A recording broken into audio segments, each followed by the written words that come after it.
እንደዚህ አይነት ልብ የሚገኘው መሬት ላይ ሳይሆን ገነት ውስጥ ነው። ዓለምን ጉድ ያስባለ ድርጊት ነው። ዳን ብላክ ይባላል። የ40 ዓመት ጎልማሳ ሲሆን የዛሬ 4 ዓመት ገደማ ብስክሌት እየነዳ እያለ በመኪና ተገጭቶ ሁለቱም እግሮቹ በከባድ ሁኔታ አደጋ ደርሶባቸው ቆሞ መሄድ ይሳነዋል። ዳን ብላክ በየቀኑ ቆሞ መሄድ እንዲችል ለፈጣሪ ጸሎት ማድረግ ከጀመረ ድፍን 4 ዓመት ሞልቶታል። ፈጣሪን ከጤና ውጪ ሌላ ነገርን መጠየቅ ቅንጦት ነው ብሎ ለሰዎች ደጋግሞ ይናገራል።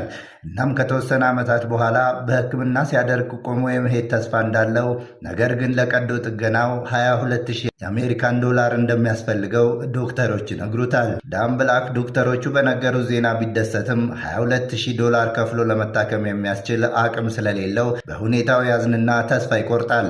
ከዕለታት በአንድ ቀን ግን ሎተሪ ይቆርጣል። የቆረጠው ሎተሪ የፈጣሪ ስጦታ ሆኖ 30,000 የአሜሪካን ዶላር ይደርሰዋል።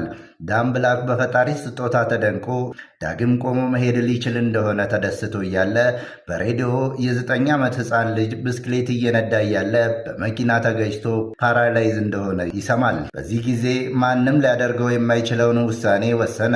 ከኔ ይልቅ እሱ የተሻለ ነገር ይገባዋል። እኔ ዕድሜን ግማሽ ኖሬዋለሁ፣ እሱ ግን ሮጦ ያልጠገበ ሕፃን ልጅ ነው በማለት ሎተሪ ከደረሰው ላይ 8,000 ዶላር ቀንሶ 22,000 ዶላር ለሕክምና በመክፈል ልጁ ቆሞ እንዲሄድ አድርጎታል። በድርጊቱ የዓለም ሚዲያዎች ሰው መሳይ መልአክ ብለው ስም አውጥተውለታል።